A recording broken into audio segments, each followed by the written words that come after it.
I am so conservative, Rationalized in my head. These are things I read in and the I'm going to talk about Willow Creek. Okay. Willow Creek, a few years back, had remembered at the time when Will Rogers said, I don't belong to any organized religion. I'm a Baptist. Yeah. I am so conservative.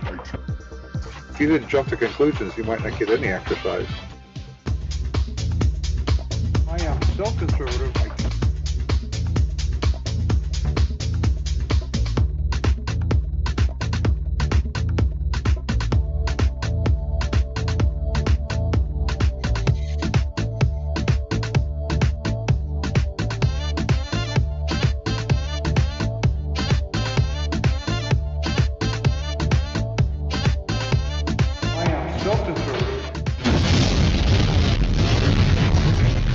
And welcome to the Unknown Webcast. This is just a bit of a trigger warning for those who believe words are more injurious than sticks and stones, and there are many of them apparently. I really am so conservative I can't turn left, even when I'm driving. In addition to giving trigger warnings to our viewers, Ron Hensel and I both drink coffee for your protection. Today, Dr. Bill Roach joins us to ponder the question, what is true truth? My name is Don Vino. I'm president of Midwest Christian Outreach, Inc. in Wonder Lake, Illinois, which produces the Unknown Webcast. And our senior researcher is Ron Hensel, who will introduce the sponsors of today's webcast. And here is Ronnie Baby. Greetings from sunny Florida, where the palm tree came out, saw his shadow, and now we have 12 more months of summer. Our sponsor for this edition of the Unknown Webcast is Where's the Outrage, the game where the woke shall inherit the earth, unless, of course, they're white males. And our regular legal disclaimer, our guest on today's webcast, insert name here, that will be Dr. Bill Roach, has no connection whatsoever to any of the satirical content of the Unknown Webcast, hereafter known as the webcast, although we probably will not mention it again. This satirical content includes any and all end credits, puns, smart remarks, or anything else that might fall under the definition of satire. In the meantime, Midwest Christian Outreach Inc. bears no liability for or responsibility for anyone's opinion regarding this satirical content. Our regular notices, our opinions, the ones expressed on this webcast, of course, are ours and should be yours too. If you like this program or you don't and you want to inflict it on someone else, please go to midwestoutreach.org, click on the yellow donate button, and contribute as you feel led. And never fear, this webcast is Y2K compliant. See, my brain isn't, though. That's why I misspoke there. And don't forget to subscribe to us on your favorite video channel. Welcome, Dr. Bill Roach. Thank you for having me on today. It's always a great time to be with you. You're right. It is always a great time to be with us. Such a humble crew, I see. We wish everyone. We totally enjoy our humor and ourselves, and we don't, as Ron has pointed out, we don't really care if anybody else is offended or not. Although it did hurt my feelings when you talked about not being able to make a left turn down. I don't know how I'm going to deal with that. Yeah, well, you will, and I've stayed at your house. I mean, I've been at your house, so you. Yeah, you need to talk. You need to mention how harmful your words have been. So, okay, anyone who's harmed by your words. I sent you another little meme today on the importance of having coffee in the morning. Oh, that is very important. We do it to preserve lives of others. New research suggests drinking coffee in the morning helps others live longer. Yes. So I totally agree. So, a few years back, well, actually maybe a little more than a few years back, the ruler of a particular little province in the Roman Empire was speaking with someone who was He had to make a decision if he was going to condemn to death or not.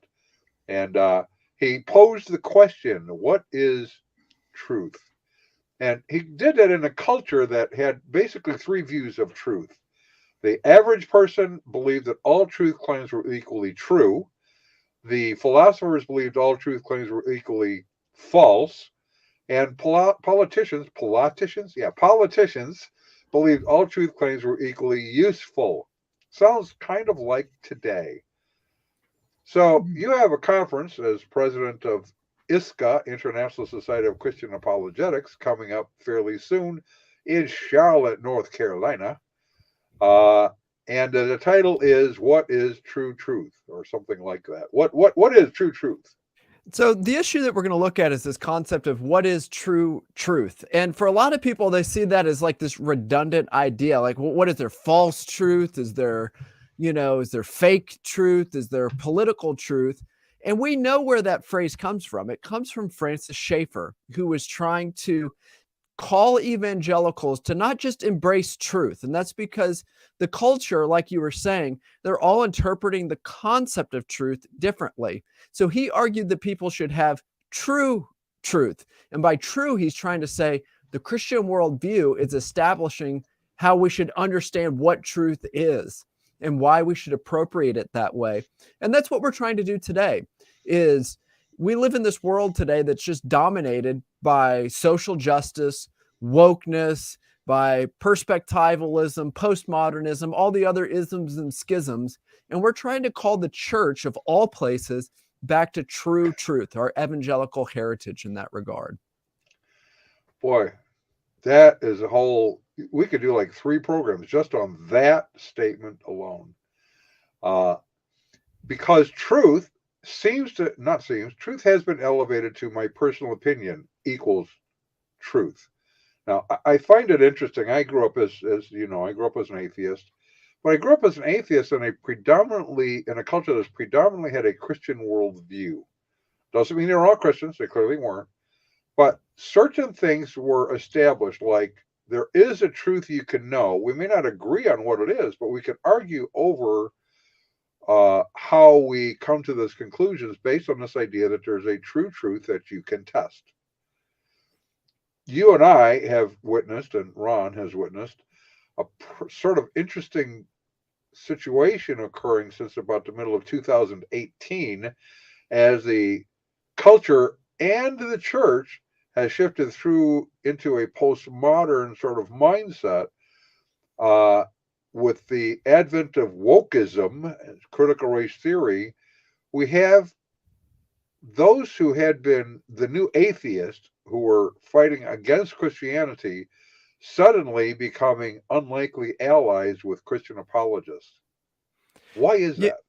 I think there's a lot of reasons for it. I have spoken sort of in depth at multiple places where I've asked this question: where did evangelicals pick this up? Seriously, like we've tried to inoculate them through apologetics and seminars and just different events all across the church, and yet they were still falling prey to it.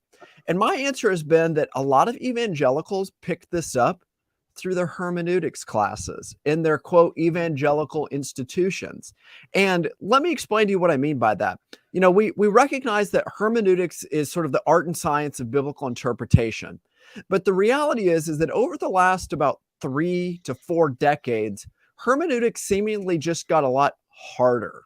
Now, does it mean that, counting words and looking up the languages is any more difficult now than then? No. What I mean by that is that we've kind of bought into the next phase of hermeneutics, which is hermeneutics is like a theory of knowledge or an epistemology. How do we come to know? And we grew obsessed with understanding the historical situation versus our situation, how language at their time could function different than language in ours. And we started buying into what Francis Schaeffer would have called the existential method. And we can unpack that here in a second. But that was the method that undergirds so much subjectivity. And that was a method that undergirded Schleiermacher's liberal project. But yet there was a mediating approach through neo-Orthodox theologians and, Bultmann and existential theologians. But evangelicals bought into it with things coming out of the hermeneutical spiral, the hermeneutical circle, this over-embrace of conventionalism and much more. So the reality is that what we tried to protect at the front door in our apologetic, we sort of let in through the back door of our evangelical hermeneutics, where there's almost little difference philosophically between what a lot of postmodernists and critical theorists and many others believe and what we're actually teaching in those settings. Okay. Let's add to that another element, because that would be true for those who have been to college and seminary, who are educated to be leaders within the church, and then they in turn convey these ideas sort of second and third hand down through their teaching. But what about the celebrity pastors and leaders? It's like I don't know. Why am I'm having a brain? Steve Furtick. Well, yeah, Steve Furtick, but you also have, Osteen. he used to be ERLC. Russell Moore. Yes, Russell Moore. Russell Moore embracing the Enneagram, even though it is totally heretical. Charles Stanley saying, we need to divorce ourselves from the Old Testament. I think that was Andy Stanley who said that one. Andy Stanley, right. Yeah. And few people kind of went, oh, yeah, we should do that. I mean, some did, obviously, but very few spoke out and said, well, wait a minute, why would we want to do that? I think it was deeply political in a lot of these institutions for why they did it. When you look specifically at certain segments within evangelicalism, I think there's a trend to follow where the winds are blowing. And let's just be honest, 25, 30 years ago within the SBC and other denominations, conservative winds were blowing. And I don't think all of these people fully embraced the conservative resurgence for what it really was and the consistent method to go along with it. But there's even more than that when it comes to institutional levels. I think in many ways, you started to see things coming into the seminaries in particular in order to fulfill accreditation demands. Okay. And let me give you an example. Within the ATS, American Theological Society, where you find the different ways that they're finding accreditation through them, I know of an institution where they said your finances are great. You've got a lot of students on campus. You've got a great host of professors and everything was good. But then they said, but we just have one problem. You're too white. And they said, oh, well, we're going to fix that. We're going to fix that. And the reality is that the people who sit on these boards of accreditation are from the surrounding institutions who had already bought into a lot of this. So one was an accreditation issue. And two, it's a funding issue.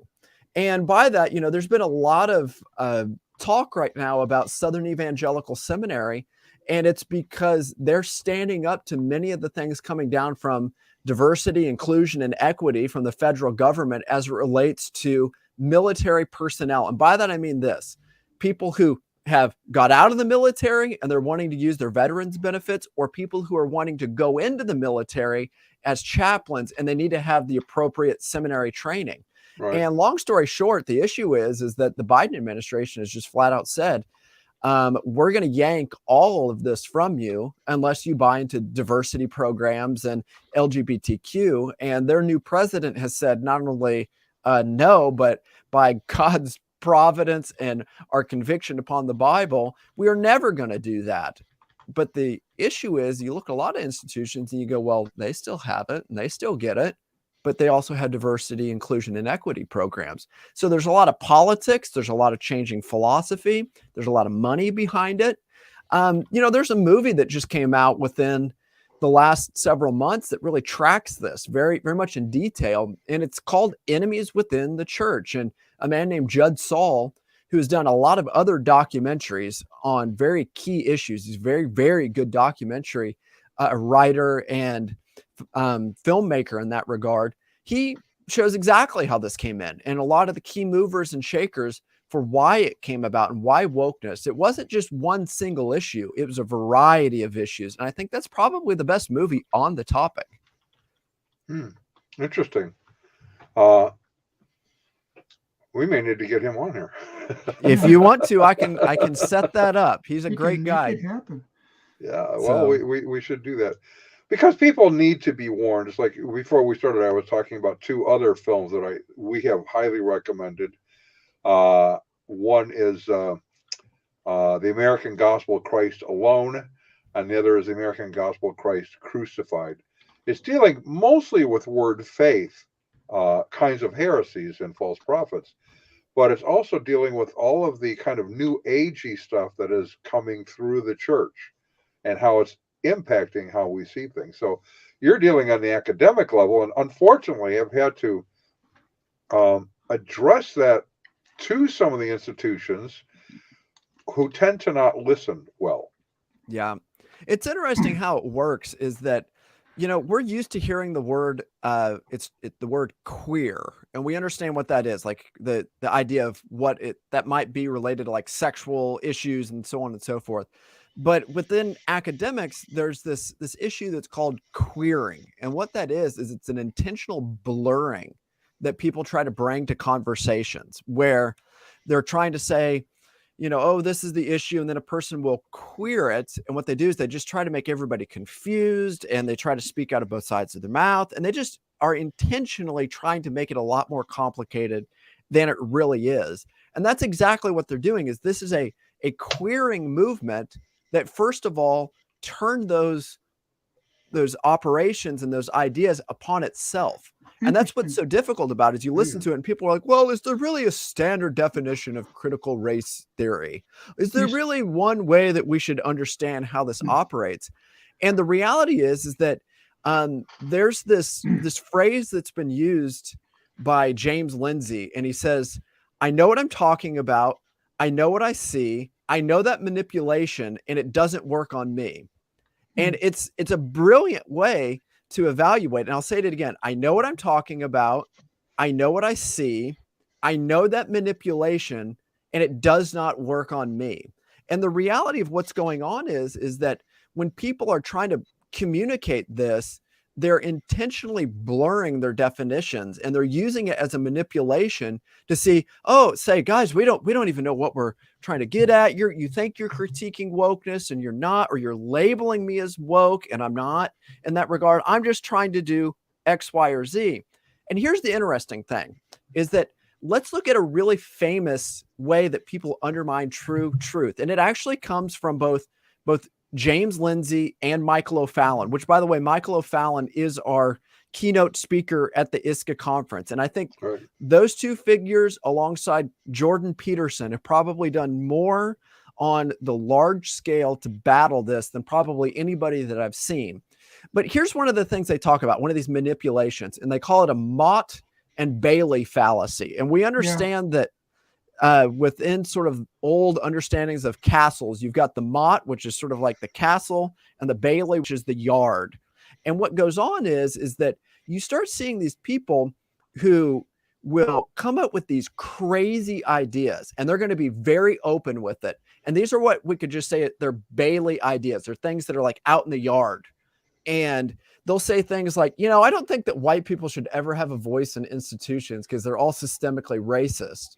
And then the board gets called, and people are like, hey, what's going on here? I can't believe my kids are being taught this. And what they do is they run into their Mott, their castle, and they say, well, I'm sorry. What I really mean is that, sometimes white people have been a little, over aggressive, or whatever they're going to say. I was just trying to call attention to something. Exactly. Exactly. Brushing with broad strokes to call attention to something. Exactly. And then when the guy that is the angry parent or whatever's going on, when they finally like go home, the guy's like, whew, okay, let's move on from that. He comes out of his Mott, and now he's even more emboldened in his Bailey. So in a sense, he moves the fence in his yard a little bit more. And then he starts saying even crazier things like, when you read the Bible, you see that Joseph was a man that knew Pharaoh, but yet there came a time when Pharaoh didn't know Joseph. And that's exactly how administrations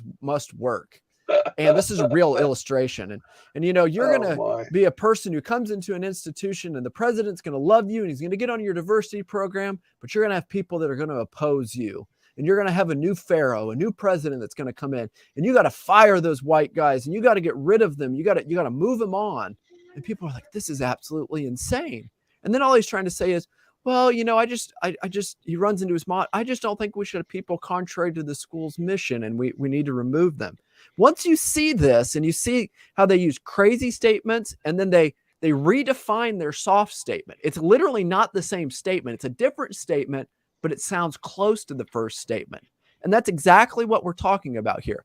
Again, James Lindsay, I know what I'm talking about. I know what I see. I see this manipulation, and I know this manipulation, and it does not work on me. And that's so much of what we're trying to do is we're trying to equip people to see woke manipulations and to see social justice manipulations. And they come in a variety of ways, but it's almost sort of like this idea of that there are certain things in life you just can't unsee. And what we're hoping is that people will see the reality of these, and then they can't unsee them, and that they'll actually do something about it in their institutions. Well, go ahead.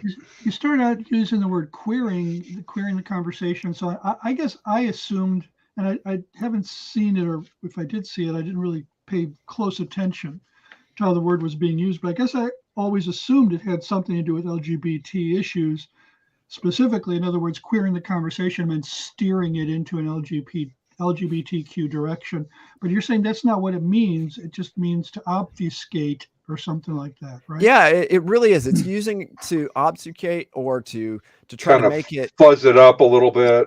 Exactly, to make it unclear. Now, there are legitimate times when they turn it into like the whole queer movement, where they will turn it in that direction.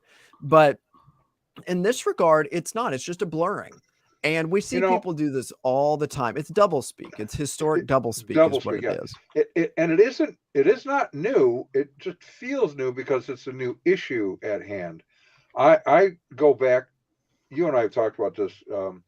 You actually worked for Norm Geisler directly. I met Norm Geisler because of this kind of an issue. He was battling over a particular teaching called the resurrection, kind of an important one, I would think. And a professor, Murray Harris, who had been sort of dabbling with unusual views in his seminary classes at Trinity in Deerfield, that he would talk about the bodily resurrection. And so everyone would be assured, yes, he's talking about the bodily resurrection. Good, good. But then he gave you a definition of the bodily resurrection, which was not what we typically would hold. And so as he was doing that, and Norm was really working on it, quite a few ministries like ours had engaged in that discussion. Harris was interviewed by a couple of individuals, but they could only interview him based on what he believed today, not on what he had written previously, because he had his book out, From Grave to Glory. And in the book, he's very clear to say that Jesus' physical body was not necessary to his resurrection. He was most of the time invisible and non-corporeal. That's not a physical resurrection. It's not even a bodily resurrection. And so I wrote to one of the individuals who had questioned him, and I said, now, here's what Dr. Harris is saying in his book. And because he's not continuously visible to the eyes of the disciples, he is therefore invisible and immaterial. I said, now, it is the case that you have never seen me, you are not currently seeing me, and you may never see me. Does that mean I am in my normal state invisible and immaterial? His response was to write back and say, ask Harris. Now, what Harris had done is really what you're talking about in this wokeism idea, is he took the vocabulary that we normally used and redefined it in such a way that it sounds somewhat physical. It sounds like he's talking about a bodily resurrection, but it's a whole different body that's in question here. Yeah, that's exactly part of what's going on here. But here's probably one of the biggest differences, is that now for you to make questions like that, or to try to ask questions in those regard and ask for consistency, there's a whole new layer that's put on this. By the very asking of that question, you're somehow a racist, sexist, bigoted homophobe of some sort.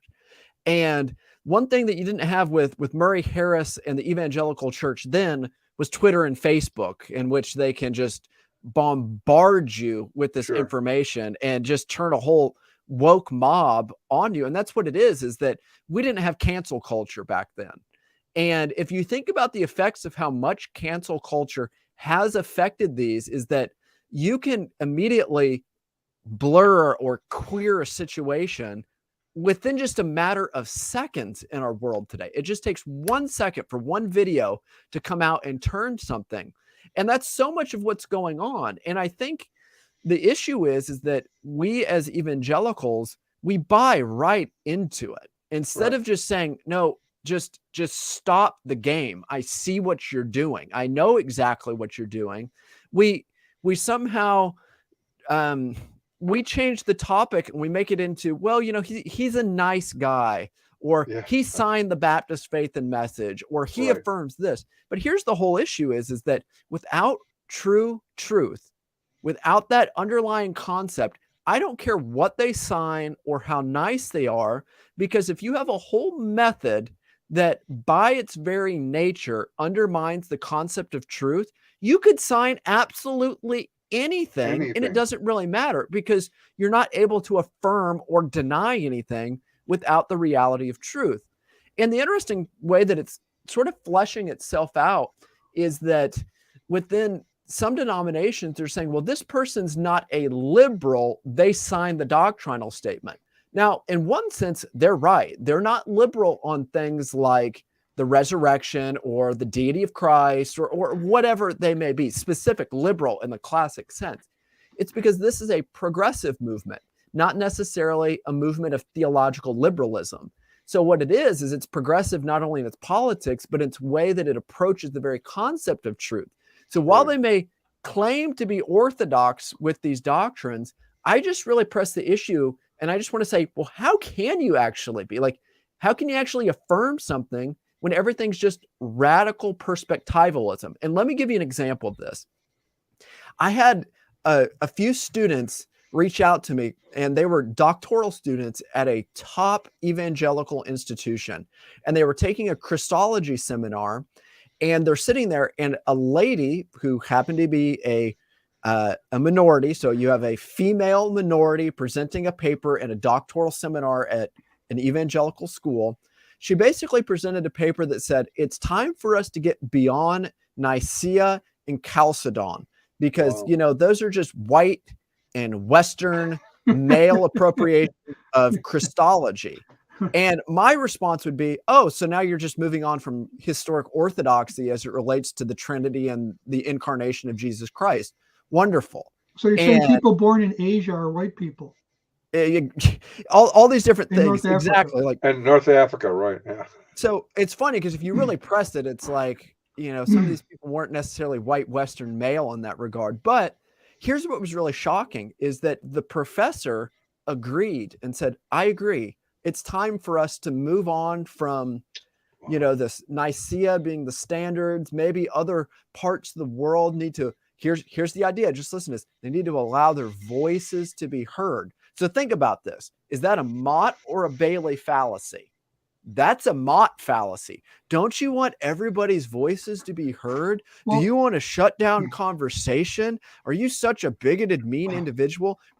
When the when the Bailey that they're claiming is that truth is perspectival. Your standpoints give you greater access to truth. If you're a female, you see more truth. If you're a minority, you see more truth.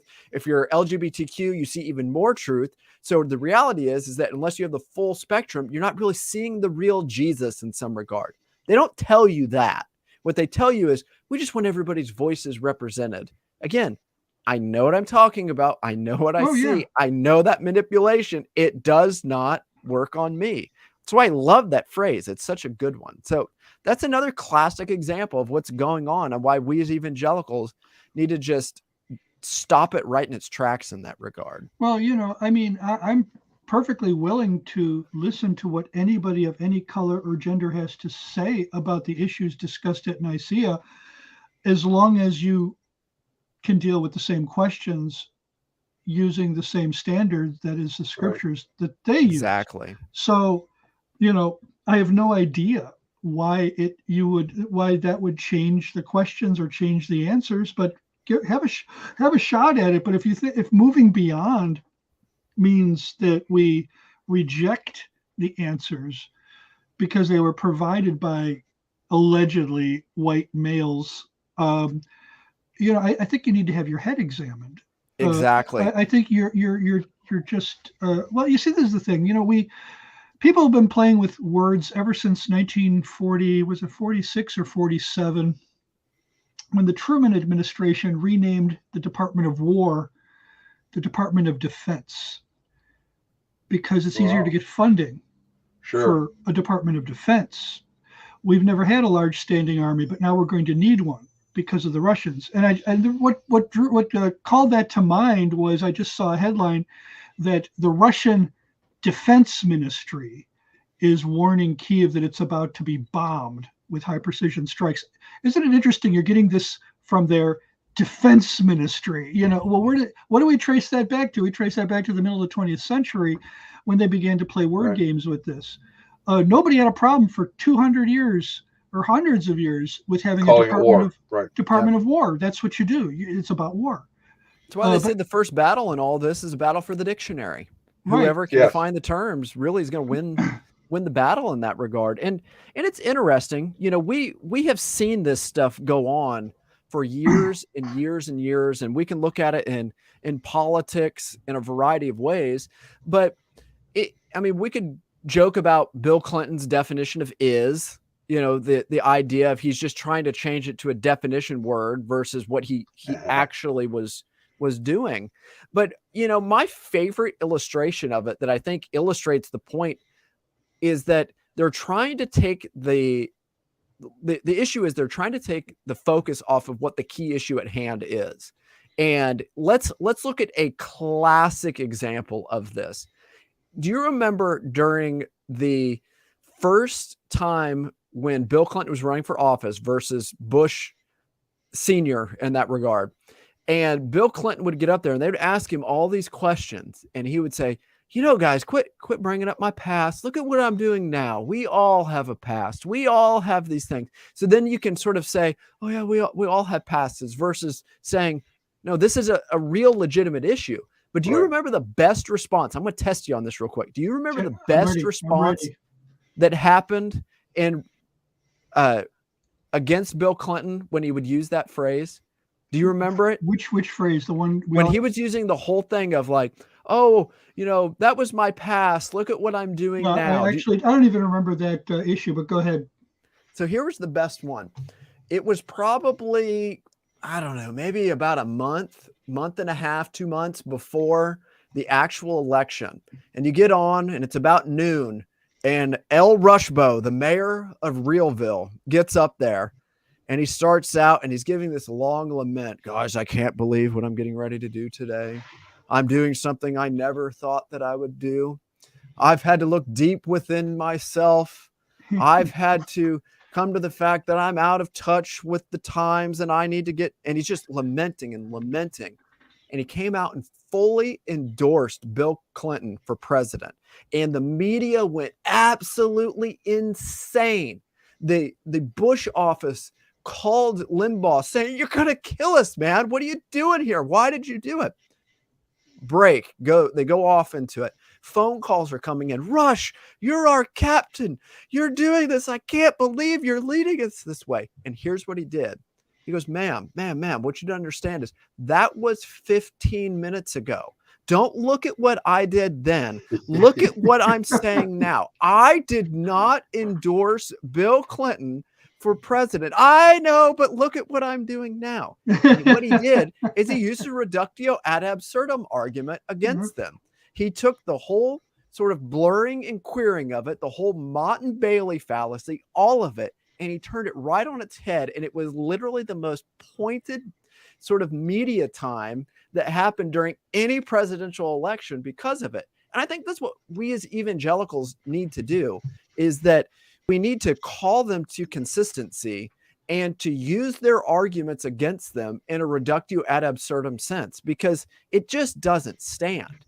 Right. I mean, how far are they going to actually press this? Because they will press it as far as they can, as long as they're able. And unfortunately, as you know, I really have this idea that we learn our worldviews via osmosis. They will press it until the creases are permanent. Go ahead.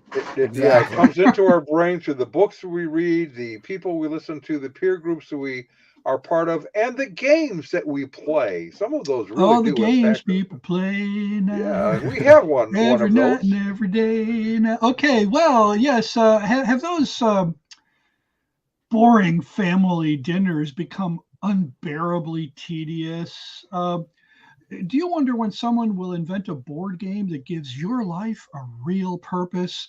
Do you want to be part of something bigger than yourself while remaining the center of your universe? Well, then we have just what you're looking for. Where's the Outrage, the game where the woke shall inherit the earth, unless, of course, they're white males. In Where's the Outrage, there are no unfair inequality promoting dice.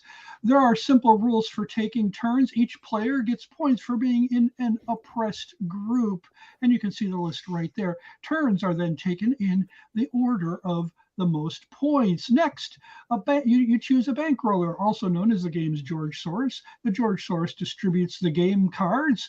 And now you're ready to play. Each player chooses a game piece and places it in the forward space. So we're starting with Brianna. She happens to, let me not presume, Brianna happens to be an African-American, Native American, binary, transgender, former female, and her Brianna's pronouns are Marx, Engels, and Lenin. And Brianna chooses to move first to the Christian-owned bakery, where Brianna gets a card for free lawyers, sets up an Occupy tent, and now Brianna is free to make another move.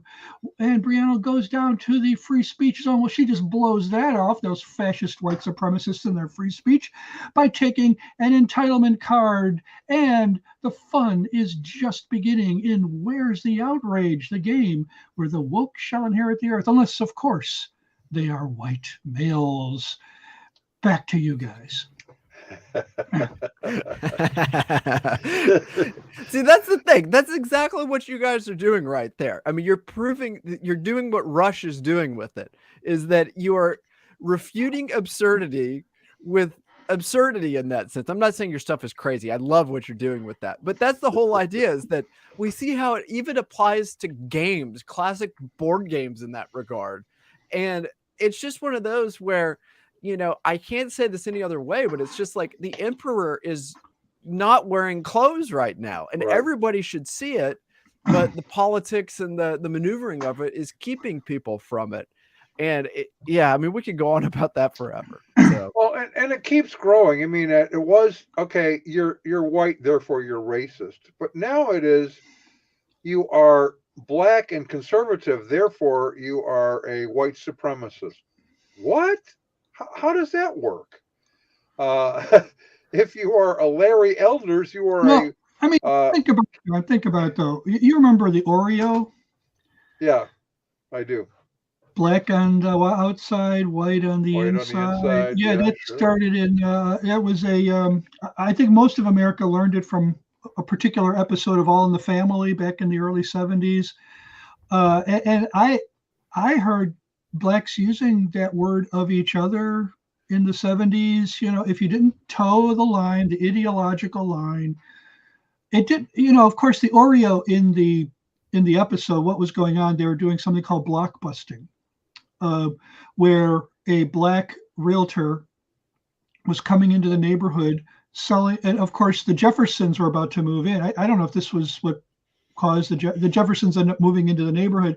Well, now that you got a black family in the neighborhood, the idea was that prices are going to go down. So this realtor was going to offer Archie Bunker a huge sum of money for his home, with the idea we're going to move a black family in, and then this black realtor is going to handle all the transactions of all the white people moving out and black people moving in. And because he was obviously both black and making money at the expense of racial tension, they called him an Oreo. Other black people did. Go ahead. Oh, sorry. I thought you were done with that. I was just so all I'm saying is that this moniker, this epithet, began to be applied to other people, not because they were being vile or vicious, but just because they disagreed.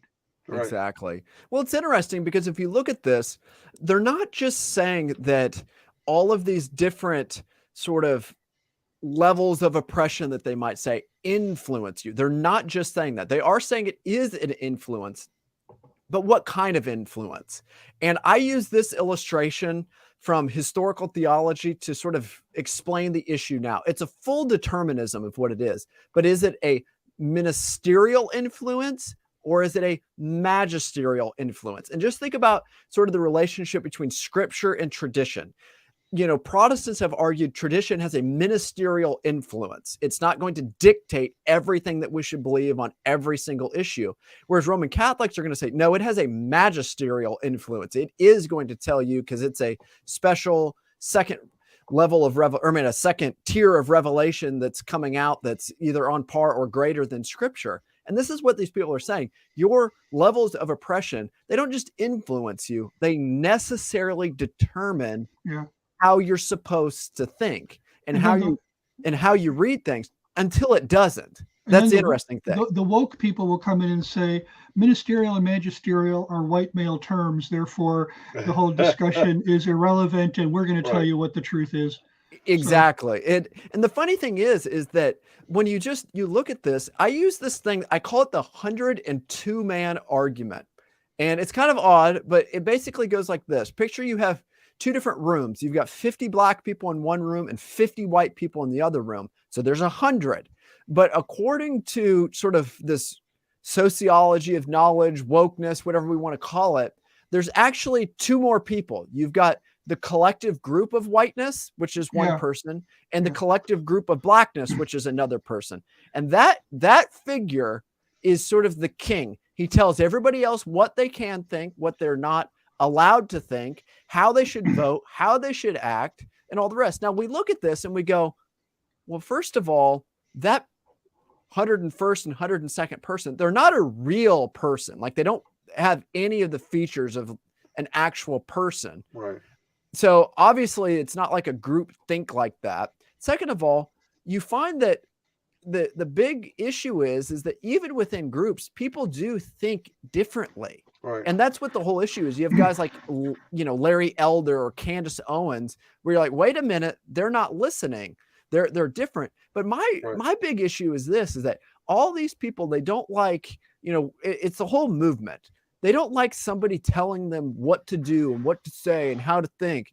Well, guess what? The 101st person and the 102nd person is telling you exactly what to do. So in saying you don't want somebody to tell you what to do, well, you bend your knee to this every other time and every other way. And that's what's so unfortunate about it, is that it's just not seeing that grave inconsistency. Go ahead. But I was just going to say, it goes even much deeper than just this. The interesting thing is that wokeness has found itself into every discipline. We realize that the social sciences and philosophy and English and so forth, those are sort of easy disciplines to tackle and to overcome. But it's even hit the hard sciences and the medical field.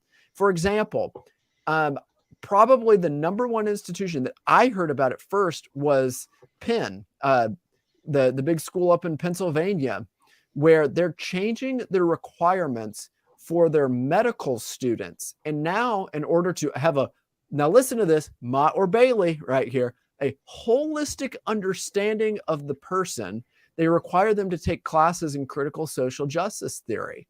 And so now you're asking heart surgeons to take fewer classes related to heart surgery in order that they can understand how levels of systemic oppression might actually affect the individual in their, quote, healing process.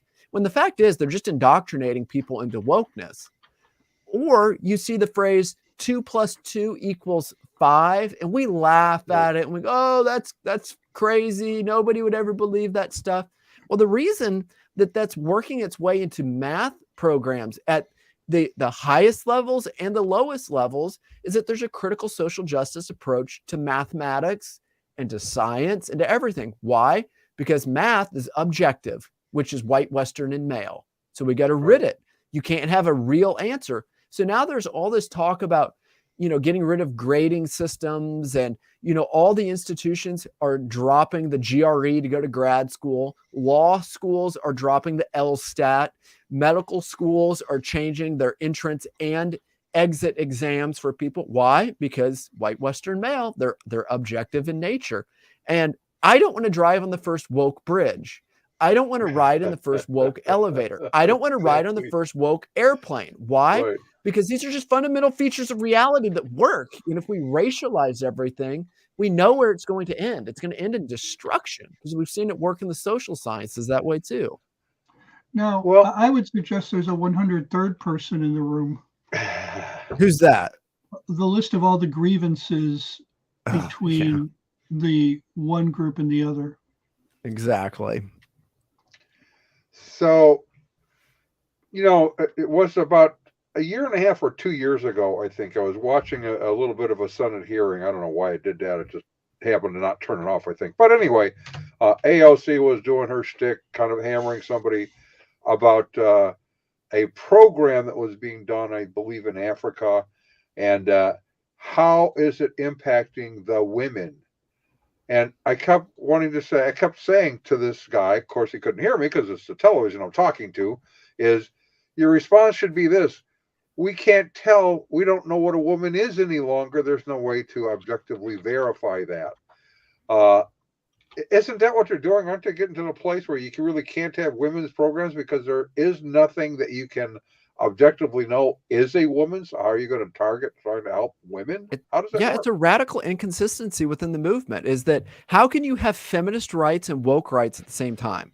Seriously. Right. Sure. If you can't, what they call it is they would label, if you're going to have, quote, the binary, that's what's in it. It is essentialism. Like there's some kind of specific essence that says this is what things are. Well, you can't have that. We got to queer that. We got to blur that with blah, blah, blah, blah, blah. We know what they're doing with it. Well, how does that work? We almost can think of, what's his name? It's slipping off the top of my head here. It's going to get worse, Bill. When you read it is going to get worse, because in one room they walk into it and they say we need to have feminist rights, and yet in the other room they walk into it and they take their hat off and they say there are no such thing as females. And it's just, where does this end? It's a grave inconsistency. It's almost as inconsistent as the Darwinists and the people who are saying individuals have no human rights and there are no sexual norms. And then in the next room, they slaughter people and they sell their children off into the sex slave industry, and the politicians crying, this is a shame and we should never do it. Well, which room are you going to be in? It's a grave inconsistency. Yeah. So let's bring this back to the church, because we don't have direct control over what culture is going to do or where it's going to go. We can influence culture by our behavior, which comes from what we ultimately believe is true. Now, having said that, I want to go back to Bill Gothard for a minute. We haven't used that here, but I want to use Bill Gothard as an example. He rejected hermeneutics based on this idea that if you understand what hermeneutics is supposed to be, and you look at two scholars who look at a passage and use hermeneutics to understand what it's saying, they come to two different conclusions. Now, there's an aspect of that is true, but what is missing is this. They come to the same conclusions on essential doctrines of the faith, what Geisler used to call the main things or the plain things. The plain things are the main things. They may not come to the same conclusion on the mechanics of the faith. How does God do stuff? Or how do we live the faith out? Is it a young earth or an old earth? I don't know. I have a view that I hold to. Am I right? I have no idea. I wasn't there, and I have no radar gun to go back in time to figure out what actually happened. Is Calvinism true, Arminianism, the immediate view of salvation, or something else? I don't know. Ron knows, he'll tell you, but I don't know. And it's an important discussion to have, but we can respectfully disagree on the conclusions because they are, in my opinion, less clear than the main plain things. Is Jesus fully God? Yes. Is the Trinity true? Absolutely. Is the resurrection physical? Yes. We know what those are hermeneutically. How does that play itself out though in the church? As pastors are supposed to be equipping believers to live in a pagan culture, which they really are. How did the Christians impact the pagan culture in the first 3 centuries, and why did that happen? Well, I think as it relates to this, the biggest difference is that any difference means you're a racist. That's the biggest difference. Is it's not just that we disagree over it, it's that you are now falling under this moral category of falling short in this area. And that's not a good place to really like start a conversation with somebody. And if you look at it as they're trying to educate people in the business world, it's going to work the same way in the church. You know, if you sit there and you're going to have your diversity training and you sit there and you've got your coworkers and you've got Bob, and we'll say Bob's a black man, and you finally admit to Bob that you've been systemically racist for all these years and how you've got these unintentional biases against him and whatever that may be. And then you just go back to work after the lunch hour. Is Bob supposed to look at you the same way after that? Is he supposed to have like the same working relationship with you? It's like, no, you just confessed to him. You're a racist. He was already indoctrinated in that. He probably does have the same view of you. Yeah, exactly. Right. Right. And that's what's going on in the churches here. So how is it going to affect the church? Well, I can give you examples of it. I'll give you two. The first one is that there was a guy, and I watched this interview take place afterwards. He was a member of a church, and they were doing this church plant. So he went with the church plant, and they were there, and they got a woke pastor and woke elders, and they're sitting there. They're at a Bible study one time, and people leave, and 2 elders stayed back, and we'll just call him Mr. Smith. And Mr. Smith is there, and they said, "Sir, we know that you and your wife, you have the last name Smith. And if anybody knows anything about American history, it's that if an African American has the same last name as you, it means that your family at some distant time in the past owned them as slaves. Well, we have a black family here that also has the last name Smith. And we want you to apologize for the control that you've had over them and your history of racism over them because you have the same last name." I'm not making this up. This legitimately happened in Raleigh, North Carolina. Wow. And those guys basically said, "Go fly a kite in Mexico. We're out of here," as they should have. Right. And they pressed it back to their sending church, a large Southern Baptist church in this area that has faculty from a large Southern Baptist institution. And they said, "Oh, we agree. They need to apologize. And if they don't, they should be put under church discipline." And you think, seriously? What? So what's the Mott and Bailey? Seriously, what's going on here? We just want families to be reconciled. Oh, what does it really look like? That. Here's my second story for what it really looks like. This happened in Durham, North Carolina. In fact, the movie, I think, Bull Durham, where they had that baseball field, it was like right in that area. And they sent out a group of people to just go and do evangelism in the community. Now, one thing about that area is Durham is a town marked by extremes, extreme riches and extreme poverty. And right next to that area, you've got this really low end sort of government housing project, and it is made up of predominantly African Americans. I'm not trying to be racist or anything. I'm just saying it's just what it is. Right. And they had trained these people on how to go out and do evangelism with them. Well, they were trained in theobonics, which is theology put in ebonics. And so they're going around and they're speaking theobonics with it. And that went over kind of like a concrete balloon. Yeah, right. And one of the guys was like, "What are you doing? You bleeping, bleeping, bleep. Are you making fun of me?" No. I'm just trying to relate with your situation and blah, blah, blah, blah, blah. This is the kind of stuff that's going on in our evangelical churches, all under the guise of social justice and wokeness and the rest. And the people that led it, he was actually a leading figure within the Southern Baptist Convention who taught the people to do this stuff. So it's not like a fringe. It's not like it's just some group that's out there. These are leading figures in institutions all across. And this isn't just the SBC. It's infiltrated virtually every denomination, Catholic, Protestant, liberal, conservative, you name it. And this is the real consequences to real people in real churches. And that's why we're standing up for true truth. And here's ultimately why. Francis Schaeffer talks about this. Truth demands confrontation, loving confirmation, but confirmation nonetheless. We can't just let this go by. We can't just allow these manipulations to continue. And that's why we're so committed to defending orthodoxy and consistent, Reformation truths based upon the Bible in this crazy culture, because true truth matters. And to give up true truth has grave consequences.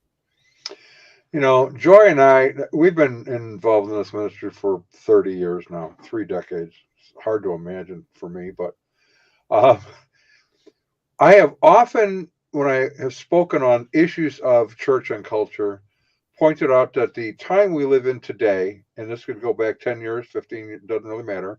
The time we live in today is more like the first century than any time in between. It has progressively become more that's the case.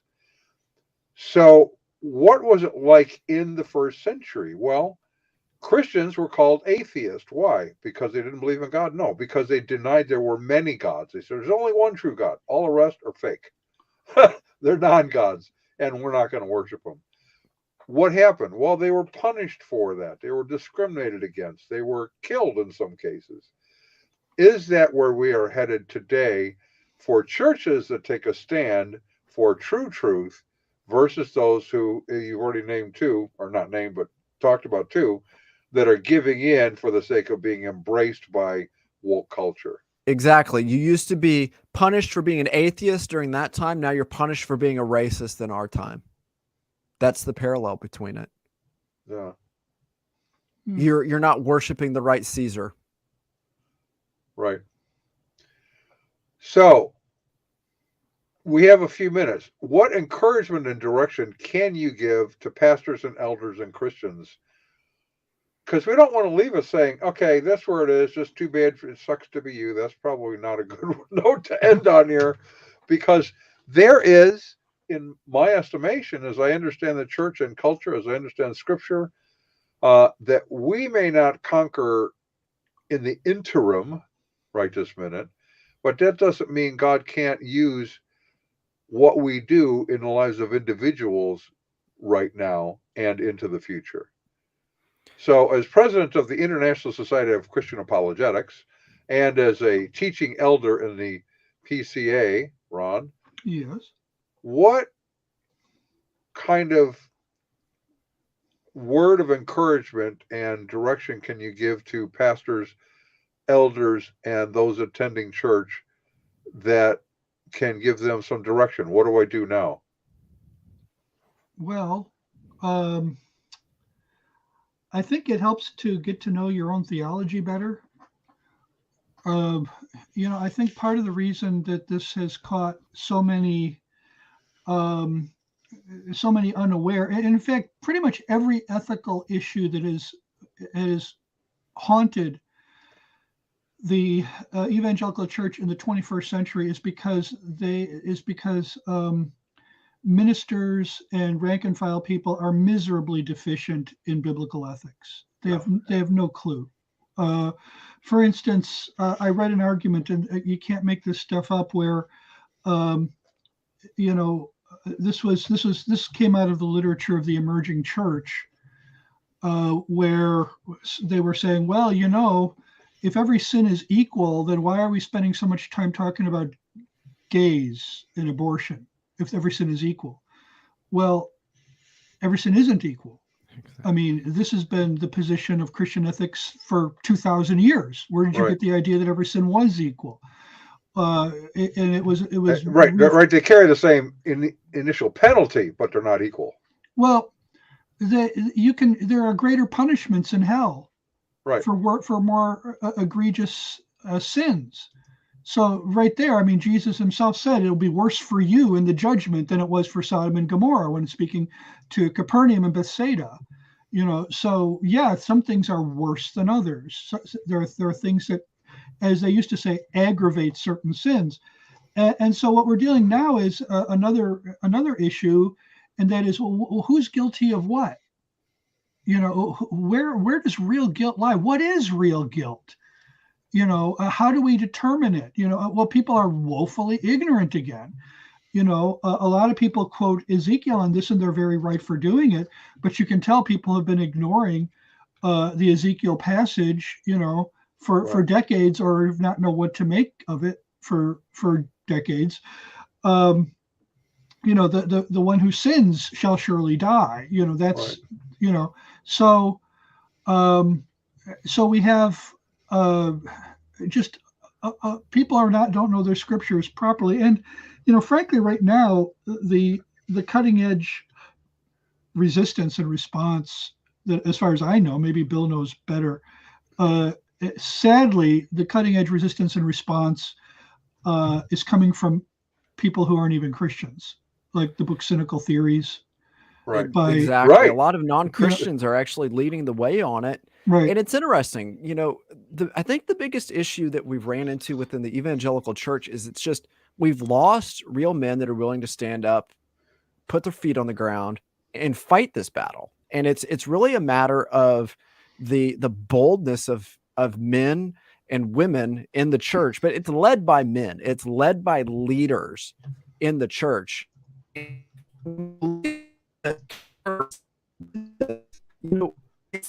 The internet was blowing the top off of much of this, and it's what's allowed us to actually give a response. And I could say, I was given a briefcase outside of the coffee shop that had a special code that gave me the access to what's going to go on next. But I think what it is that I would say the first thing that churches need to do is they need to actually accept that certain people have shifted on these issues. That was the hardest thing that I had to look at, is, would so-and-so actually say that? And you look at it and you're like, yeah, they really did. I mean, they really just said that. And I could give names out loud. I went to this church in DC on vacation, and the senior pastor was there, and he handed out this Sunday school bulletin. And I look at it, and it was a whole lesson on why evangelicals should embrace social justice. Wow. And I was like, you're a key guy in Together for the Gospel.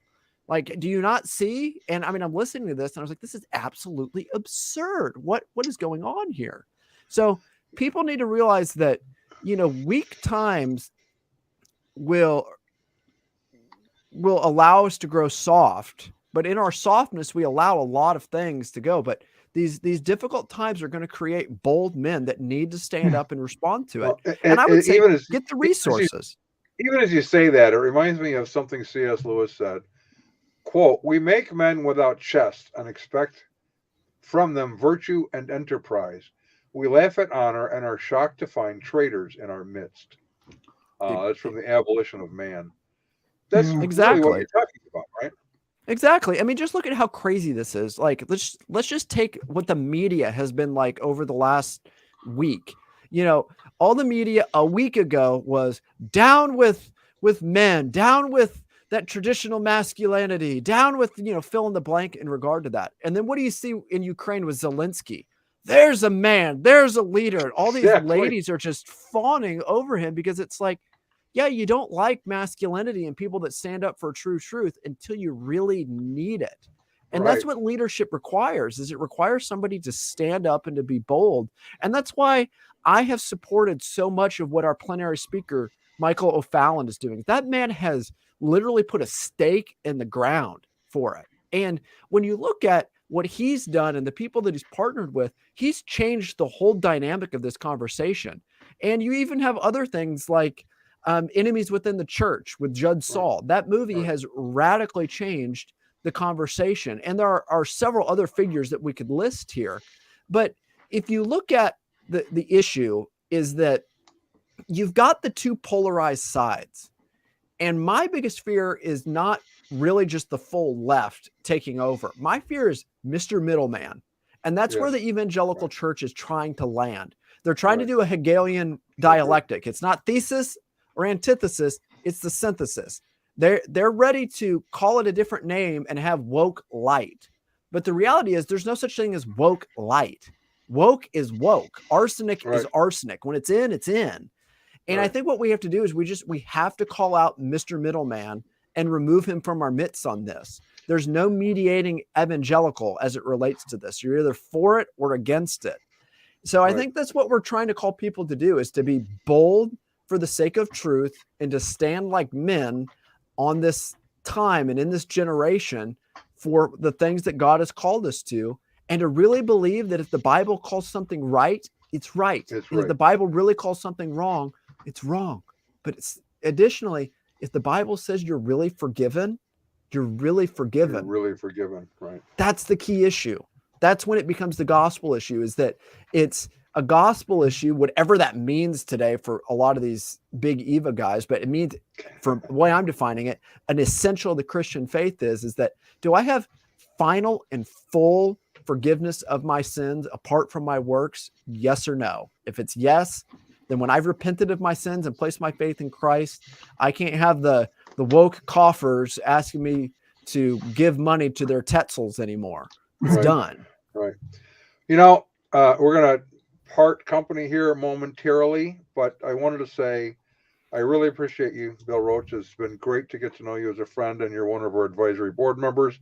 We're thrilled that you're doing your conference again, and I'm a charter member. I wish I could be there, but I'm going to be speaking somewhere else. And Ron Hensel, he and I have been together for 30 years, and I love working with him.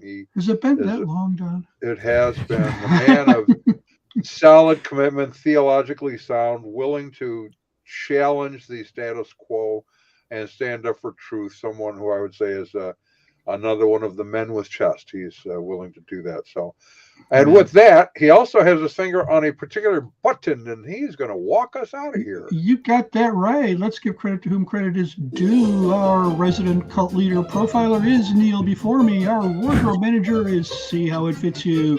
Culinary services are provided by Chef Ham and Cheese. Our tinfoil hat provisioner is Just In Case.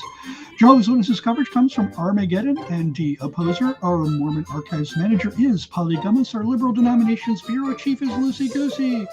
Our transgender issues coverage comes from Ben Hur, Special Correspondent for Cults based on the Hindenburg disaster and Flying Turkey's Ode to Humanity. Our fact-checking supervisor, Jolie Pulling technical assistance comes from Mercury Research. Our legal advisors are at the law firm of Dewey, Cheatham and Hobb. Grievance Resolution Director is Giovanna Pisami. Director of Privacy Assurance is Wiretap. And the original idea sourcing comes from Drew A. Blank. The Unknown Webcast is a production of Midwest Christian Outreach, Inc., in cooperation with Emergency Manicure Productions, both of whom are solely responsible for this content, although you will never be able to prove that in a court of law. No, you will not. Never happen. And with that, Bill, we need to do the royal wave. Thank you, guys.